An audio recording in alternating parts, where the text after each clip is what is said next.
Hi, my name's Brad Young, and welcome to the Peak Performance Podcast. Today is episode 22, Navy SEALs Forged Through Adversity. And so we're going to take a closer look at the intense mental and physical challenges that Navy SEALs face, where resilience, determination, and grit are pushed to the edge.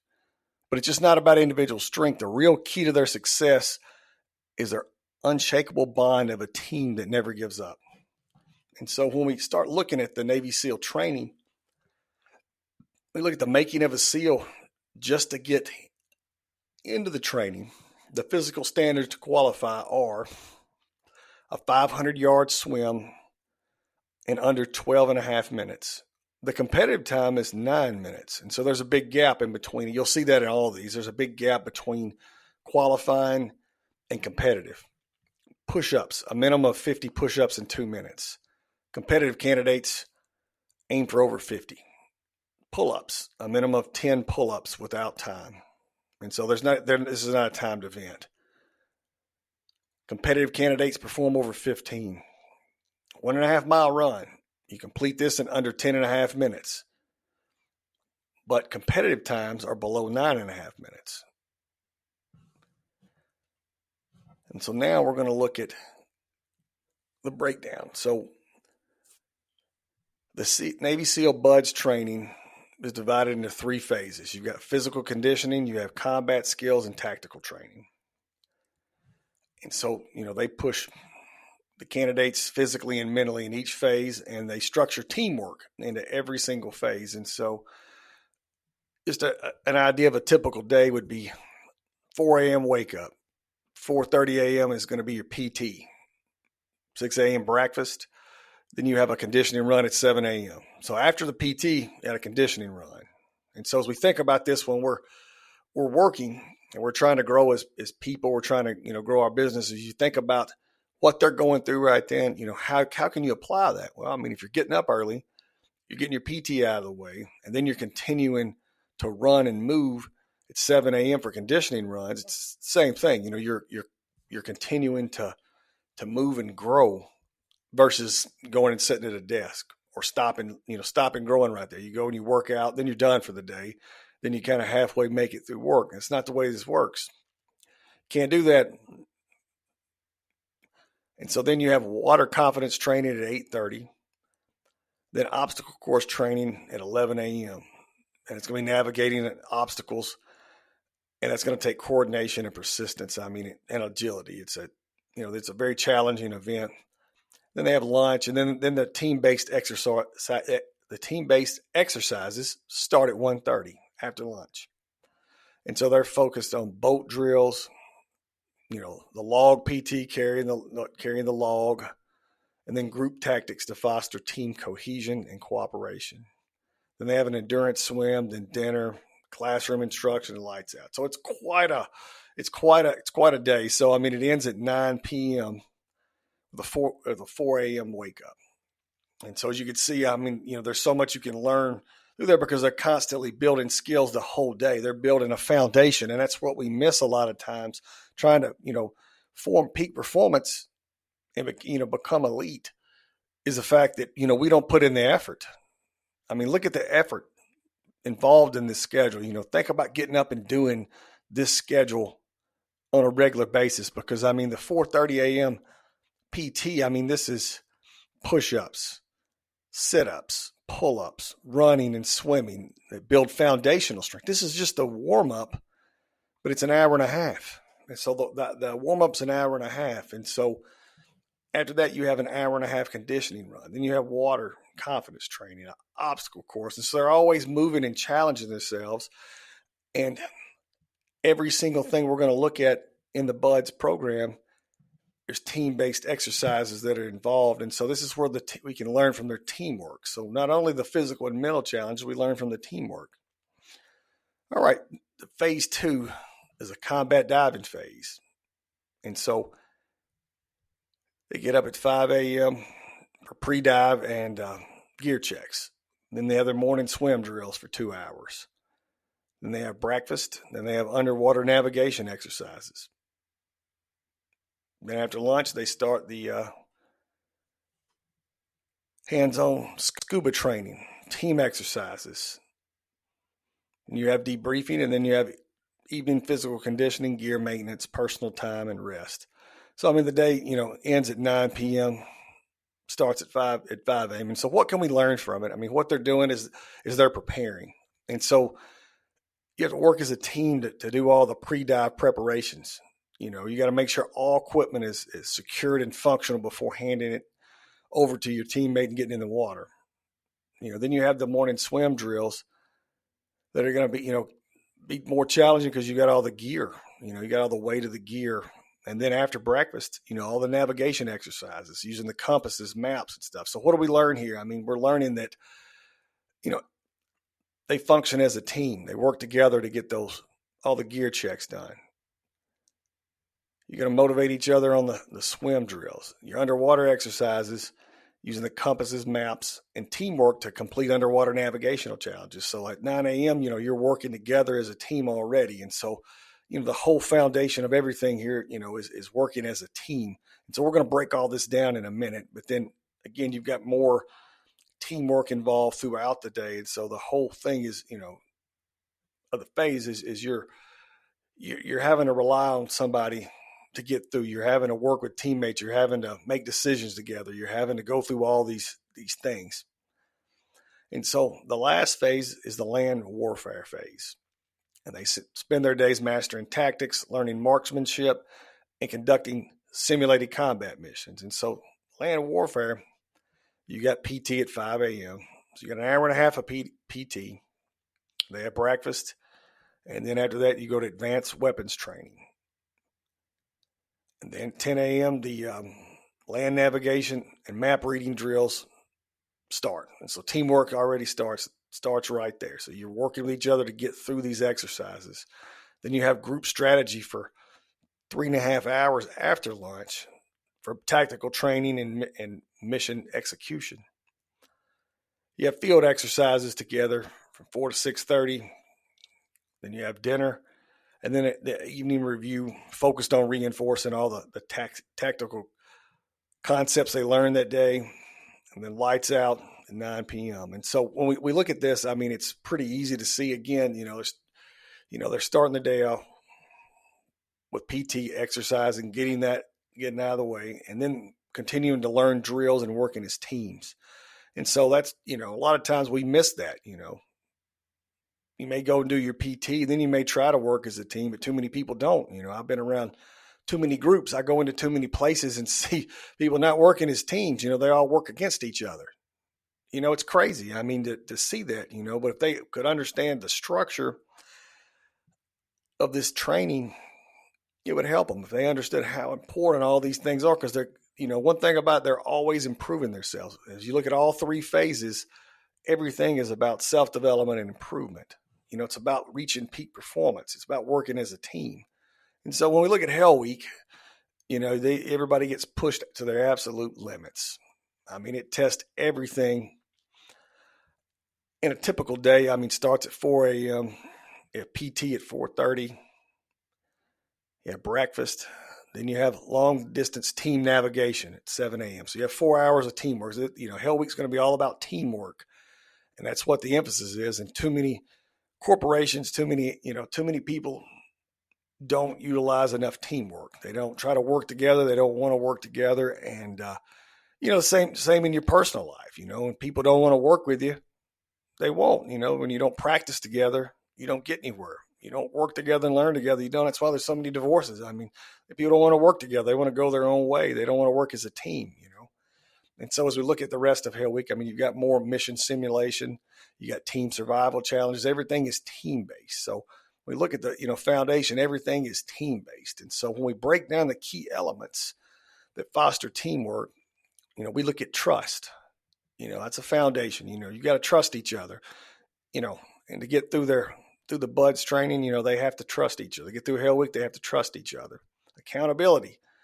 I mean, you have to hold each other to the highest standards, and that's what they do in their training, and that's what we need to do in our lives and our businesses, because this is your life. I mean, when you own a business, it's your life. If you're working your way up in a business, you're working your way up in the corporate ladder, you got to be accountable. Too many people like to finger point instead of taking responsibility. Be accountable. You know what? This happened on my team. I'm responsible, and suck it up. I mean, I did it for years. I'll just take accountable for it because it happened on my team, and then deal with it. Don't give excuses. Too many people do that in life. That's the opposite of peak performance when you start blaming each other. There's one thing in being accountable, but just pointing fingers and with no solution is just blaming. You got to have a solution. If you're going to complain about something, you need to have a solution. If you don't have a solution, you need to shut up. Because complaining does nothing. It accomplishes nothing. Shared purpose. They work as a team with a single mission. They have goals that they have to do that is stronger than any individual ambition. And so I've seen this in organizations when I walk in, when I go meet with people, when I get on Zooms, I can see if they've got a shared purpose or not. I met with someone recently.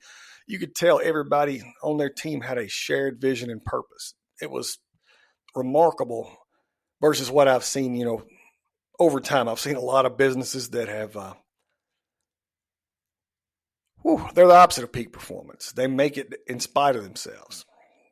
And so we start looking at more core values of the SEAL teamwork. We think about adaptability.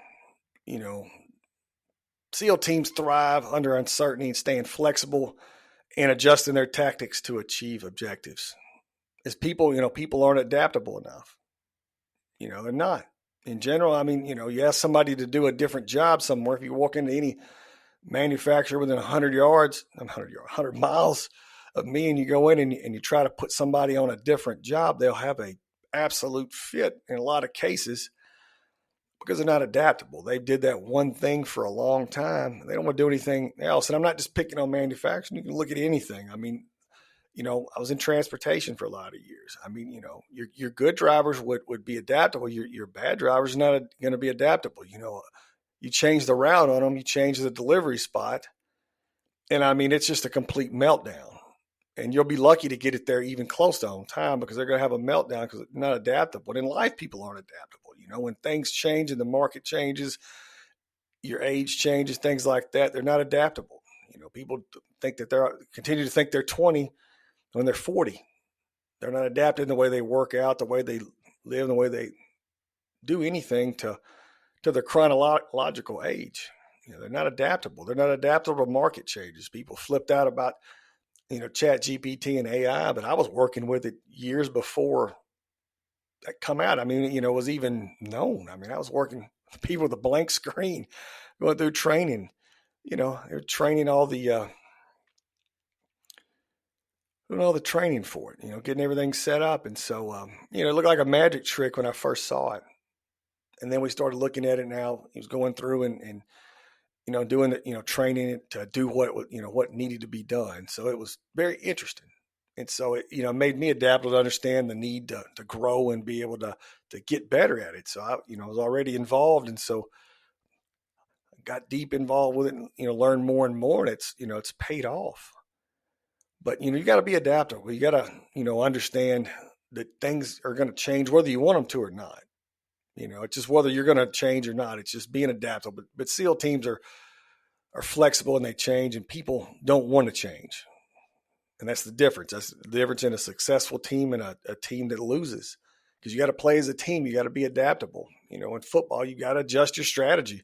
That's one of the main things that I see is people not adjusting their strategies during the game. They're not making, in-game changes, and they're not, making them at halftime. And so if they're not making whoever makes the best changes at halftime and adapts the best usually ends up winning the game. But communication, open and clear communication. And that's something that, we can learn from all the teamwork that they do in SEAL training and apply it to our lives, because we have to be more open and clear and concise on our communication. Because, when you step back and think about it, I mean, a lot of people will tell you something they could tell you in 30 seconds and take 5 minutes to do it. That happens all the time. And I'm like, let's get to the point. You got to get to the point, be clear, concise, and go on. So how do these lessons translate to high performance outside of, the military? Well, I mean, having a shared purpose inspires commitment. When you think about your team at work and your team at home, having that shared purpose and really having it will inspire more commitment. There's numerous surveys that show the value of a shared purpose and a team commitment to achieving goals. These companies are the ones that are successful. They're the ones that have the least turnover. They're the ones that make the most money. Same thing with people. Adaptability drives success in changing environments. And that's what I was just talking about, being adaptable. Being able to pivot your strategy. The SEALs have to do this on a, hourly basis, minute by minute basis. They have to, second by second, they have to adapt their strategies as the environment changes. They have to be adaptable. And then when we look at ourselves and look at our businesses, how adaptable are we? I've seen all these businesses get shut down during a pandemic. They bankrupt and closed down, but they weren't adaptable to the new market. They weren't wanting to pivot quick enough. And by the time I got to them, it was too late. They were at the very end of it, just like during the Great Recession. I went to work for a couple companies, and one of them, was bankrupt when I got there, and I didn't realize it. They weren't adaptable. We did everything we could to save it, but they were already bankrupt. We look at effective communication builds trust. And for a team, being, trusting each other means everything, and effective communication creates that. When you're doing like in a lot of corporations, a lot of offices, a lot of places, the communication, it's not effective. People just communicate behind each other's backs, and that's not the way that you ever solve any problems or get anything done. You never do that. That's not effective communication. Relentless training enhances skills and cooperation. And that's what we looked at earlier. We see, I kept pointing that out that, all that skill training that they're doing. And that's what we have to do continually with our own selves and our own organizations. We need to continually be learning new skills, enhancing our skills, working on our coordination, working on our cooperation, and working together and getting better. And, if you structured your life and your business like that, you would make a lot more money. You'd be a lot more successful. You would be able to do a lot more things that you desire to do. And then peer accountability, it promotes excellence. The SEALs have to hold each other accountable, and we need to do the same thing. But the difference, in accountability is you have to be responsible for what happens. Not point the finger. Pointing the finger is not being accountable. And then holding somebody accountable is not blaming somebody not having a solution. You have to have a solution. If you want to blame somebody for something, there's got to be a solution there. It can't be just, it's your fault. Okay, you dropped that. Okay, it is, but what's the solution? How can we prevent this from happening again? Because just limited feedback is not going to accomplish anything. So when we look at, from the battlefield to everyday life, adaptability in high pressure situations. SEAL training emphasizes staying calm and resourceful under pressure. It's a skill that, leads to managing challenges in your personal, professional life in a high level. Clear communication. We just talked about that. Teams rely on precise and clear communication. When that clear communication goes out the window, so do organizations, so does your personal life. When you stop communicating with your spouse, then that's when they're gone. Discipline and consistency, the routines that you looked at during the BUDS training, all three phases there, they're all about discipline and consistency.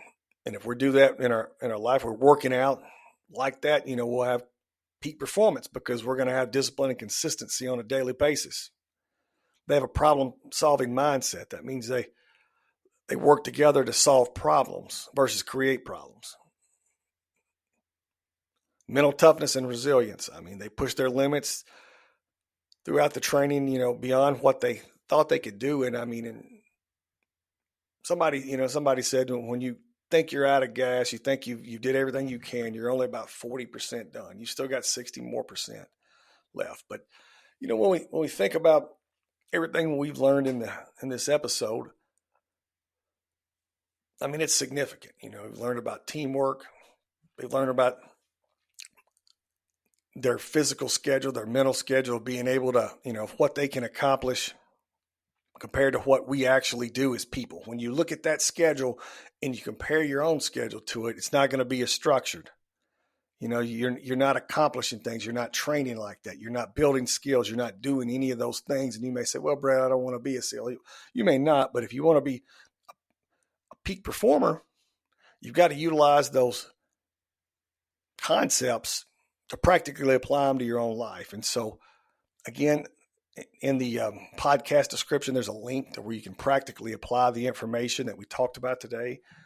And really enjoyed it. And thank you for listening. And I want you to have a great day. Goodbye.